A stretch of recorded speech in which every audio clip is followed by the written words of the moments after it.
Open করার পরে যদি আপনার এক্সেল এবং ওয়ার্ডে ওপেন করার জন্য যদি আপনার এই ধরনের কোনো প্রবলেমে পড়েন যে এন্টার ইউর প্রোডাক্ট কি, তাহলে আপনি ছোট্ট একটা কমান্ড লিখেই এই সমস্যার সমাধান করতে হবে।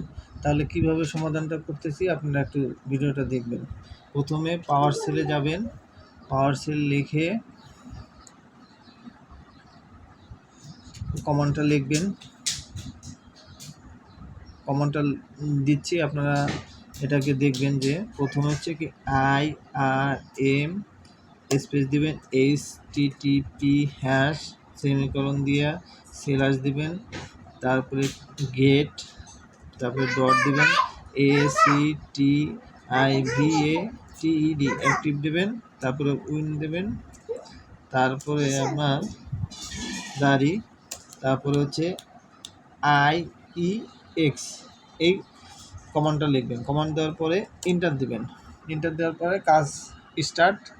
একটু ওয়েট করতে হবে, এভাবে কিছু সময় ওয়েট করবেন।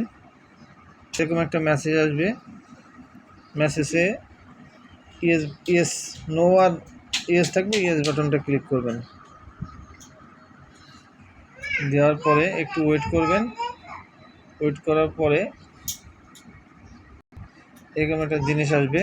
জিনিসের পরে আপনি এই যে 2 নম্বর অফিস 2 কি করবেন, দেওয়ার পরে install Outlook Office activation on টিপবেন। তারপরে কিছু সময় ওয়েট করবেন। এরকম একটা মেসেজ পাবেন, এখানে লেখা আছে অফিস ইজ পারমানেন্টলি অ্যাক্টিভেট। তারপরে press any K to go, চলে যাবেন, আপনি ব্যাক স্পেস দিবেন, বেরিয়ে যাবেন, 0 দেবেন, এক্সিট হয়ে যাবে। এরপরে আপনি দেখবেন যে আপনার এই মেসেজটা দেয় কিনা, মেসেজটা আসে কিনা, মেসেজটা দেয় কিনা, এরকম অ্যাক্টিভ দা। এখন দেখবেন যে আপনার এক্সেল লিখলে আর ওটা আর চাচ্ছে না।